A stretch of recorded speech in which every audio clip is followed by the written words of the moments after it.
Imagine this. You're 70 years old, maybe older. You've lived a full life. You've seen decades of change, raised a family, built memories. But now a question lingers in your mind. How much longer do I really have? It might sound like a heavy question, but what if science could give you an answer? Not by looking at your medical records or doing expensive scans, not by reading your palm or flipping tarot cards, but by something as simple as how fast you walk. Yes, walking speed. It might not sound important, but it's one of the most powerful, scientifically proven predictors of how long you'll live after 70. And that's just the beginning. In this video series, we're going to uncover 7 signs, backed by real scientific research, that quietly predict your life expectancy after 70. Some of them might shock you.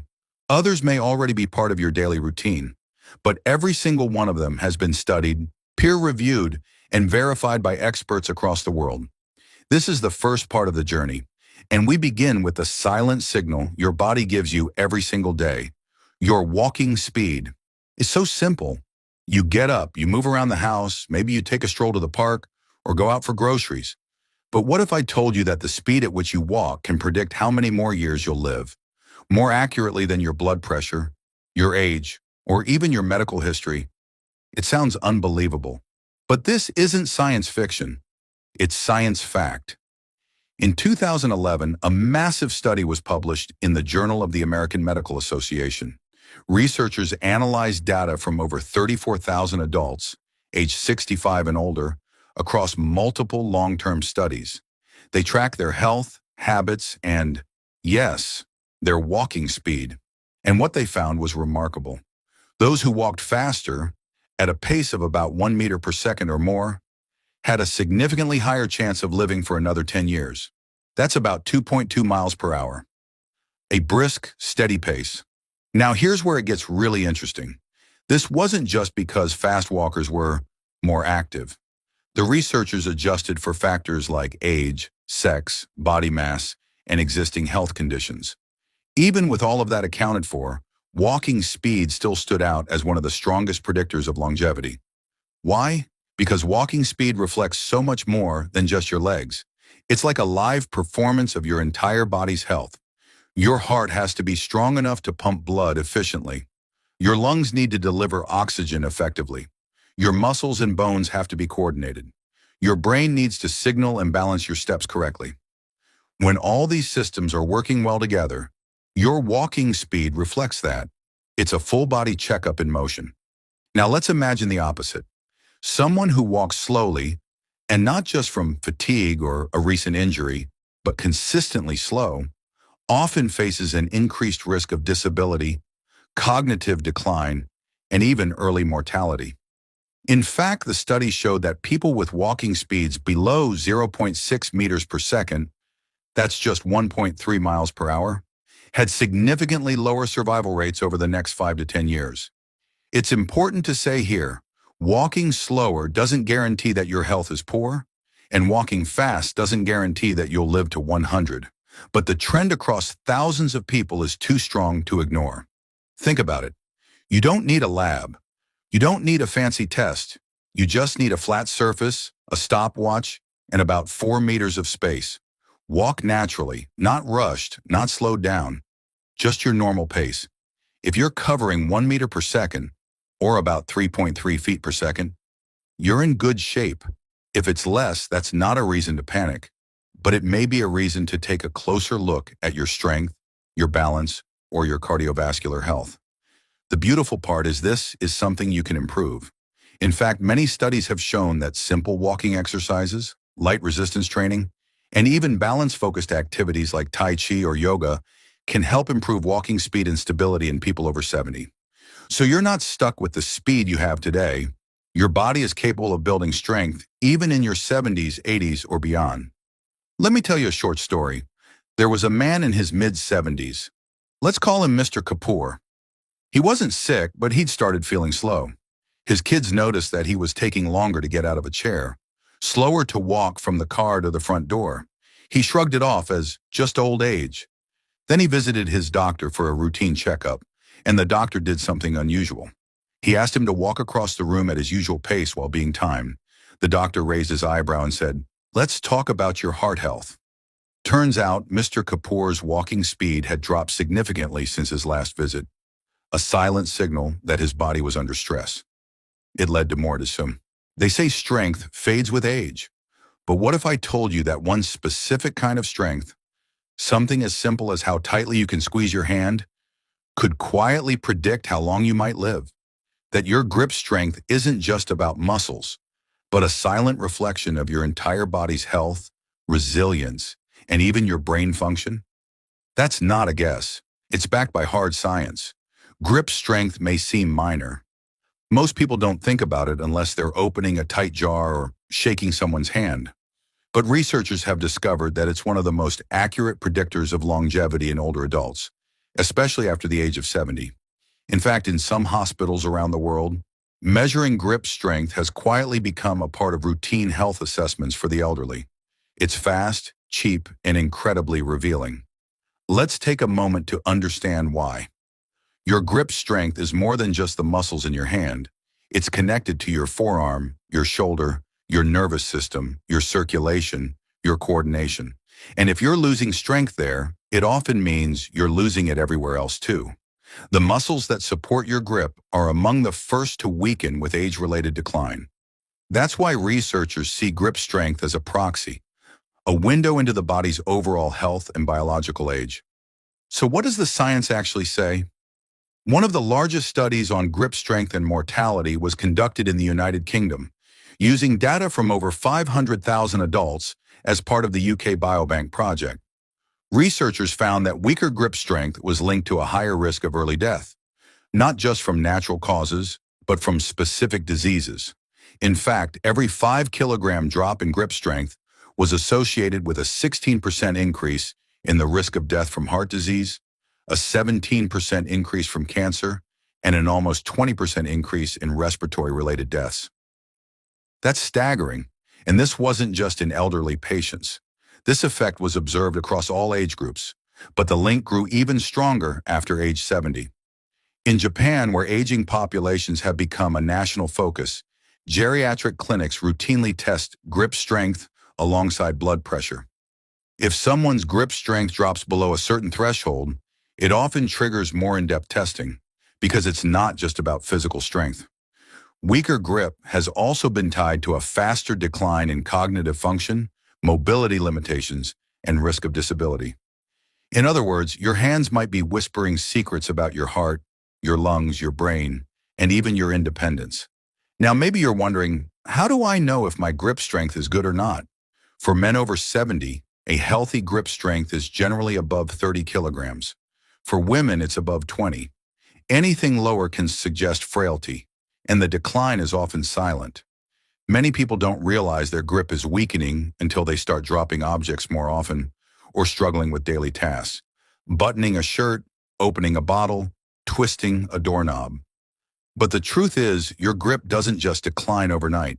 It weakens over time, slowly, year by year. And that's why early awareness matters. Let me share a real-life story. There was an elderly woman named Shireen, 74 years old. She was vibrant, mentally sharp, and proud to live on her own.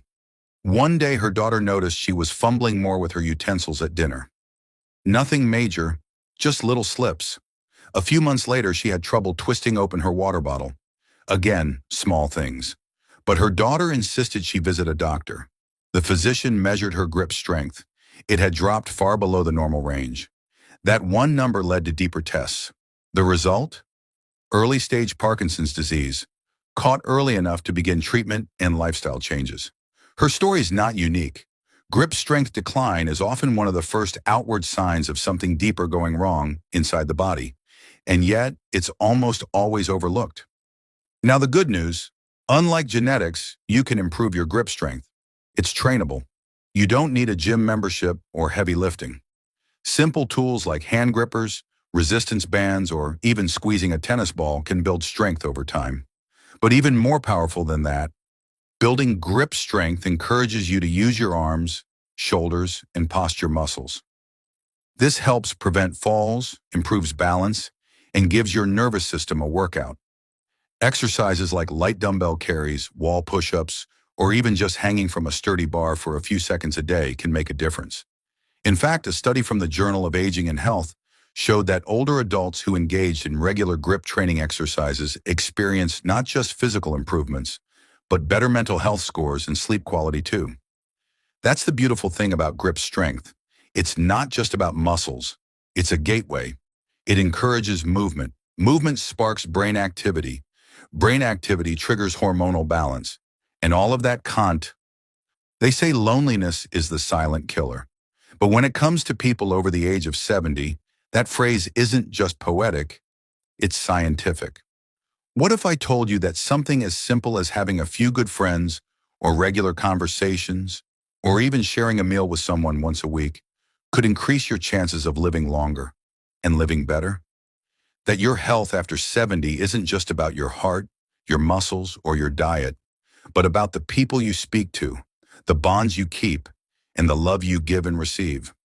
As we age, our social circles tend to shrink. Children move away, spouses pass on, work fades into retirement, and for many seniors, days become quieter, routines become smaller, and the walls start to close in. But behind those quiet routines, something serious is happening in the body. Because social disconnection, the absence of meaningful human connection, triggers biological stress responses that are every bit as damaging as smoking, obesity, or inactivity. In fact, one Harvard study found that people with strong social relationships at age 50 were significantly more likely to be healthy and happy at age 80. The quality of those relationships mattered more than cholesterol levels, blood pressure, or income. It turns out our need for connection doesn't fade with age. It actually becomes more vital. Another major review, involving over 300,000 participants across the US and Europe, found that people with weaker social ties had a 50% higher risk of dying earlier than those with solid relationships. To put that in perspective, that's the same increased risk you'd get from smoking 15 cigarettes a day. And this isn't just about emotional comfort, it's about biology. When you have meaningful interactions, a phone call, a visit, a laugh, your brain releases oxytocin, the bonding hormone. This hormone reduces stress, lowers blood pressure, and strengthens the immune system. But when you feel alone, truly emotionally alone, your body shifts into a chronic stress state. Cortisol levels rise, inflammation increases, sleep worsens, and slowly, silently, your health begins to unravel. Loneliness affects the brain too. Seniors who experience long periods of isolation are more likely to develop dementia. In fact, the risk can go up by as much as 60%. That's not just from lack of stimulation. It's from the way the brain chemically responds to social deprivation. You see, the human mind is wired to connect. From the moment we're born to the moment we leave this world, we are designed to belong, to share, to be seen, to be heard. And when that stops, something within us begins to shut down. But there's hope, always. Let me tell you about a man named Yusuf. He retired at 68 after working as a postman his entire life. For the first few months, he enjoyed the rest. He watched TV, tended his garden, drank his tea in silence. But over time, something changed. He stopped calling his friends. He left his house less. Days started to blur into each other. He wasn't sick, but he wasn't himself. His daughter noticed on a visit. His clothes were untidy. He seemed forgetful, distracted, and distant. She convinced him to join a senior reading group at the local library just once a week. The change was slow but real. Week after week, he read poetry with strangers who became friends. He laughed, he listened. His mind sharpened, his posture lifted, his memory improved. He said something remarkable 6 months later. "I don't feel old anymore. I feel involved." That's the power of connection. You don't need hundreds of friends. You don't need daily parties or events. What you need is real human interaction. Even if it's just a neighbor, a grandchild, a book club, a prayer group, or a regular video call with someone who listens. That simple act of being known, of being cared for, activates the very systems in your body that keep you alive. Social interaction stimulates neural pathways in the brain that protect memory and executive function. It engages the limbic system, helping regulate mood and emotional health, and it gives people a sense of purpose, which in itself has been linked to better health outcomes in older adults. One study from Rush University Medical Center found that seniors with a strong sense of purpose had a 30% lower risk of developing Alzheimer's disease. Another study from Japan followed over 1,500 elderly people and found that those who had active social lives were 43% less likely to die over the next decade compared to those who were socially isolated. This isn't just theory. These are real numbers, real lives, real outcomes. And here's the part we often overlook. It doesn't have to be complicated. Connection can happen in the smallest moments. Saying good morning to the person next door. Asking the shopkeeper how their day was. Having tea with someone from your mosque or temple. Volunteering once a week. Teaching your grandchild how to cook. These moments aren't just nice. Sometimes the most important signs about your health aren't the ones you feel, but the ones you ignore. As we reach 70 and beyond, we tend to focus on what we can see: gray hair, tired legs, stiff joints. But the signs that truly predict how long you'll live, many of them live quietly inside your body, whispering truths, not shouting them. We've already explored walking speed, grip strength, and the power of connection. But there are 4 more signs you need to know. Signs that don't just predict how long you'll live, but how well you'll live. And the first one is beating right now in your chest.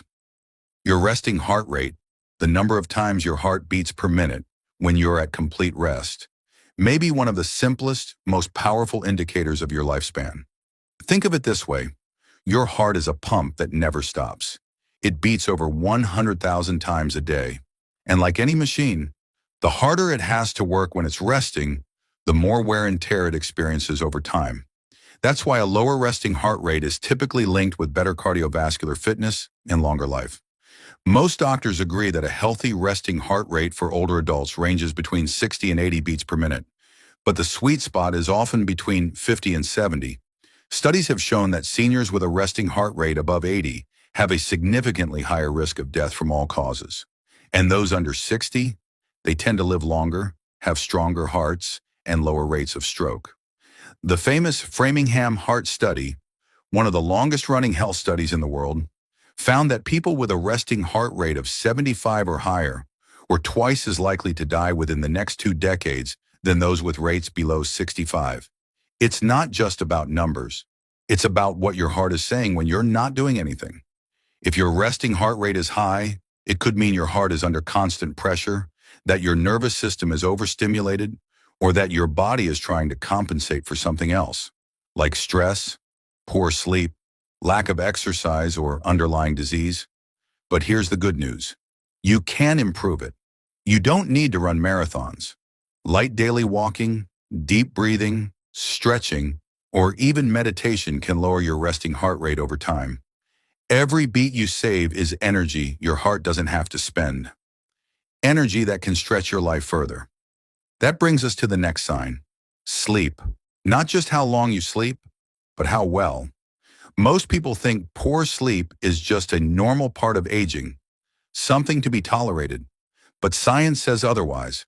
Quality sleep is like nightly maintenance for your brain, your body, and your immune system.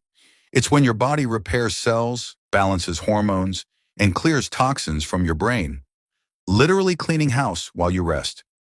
Studies from institutions like Harvard Medical School and Johns Hopkins have shown that seniors who consistently sleep between 7 to 8 hours a night, without frequent disruptions, live longer, get sick less often, and show slower cognitive decline.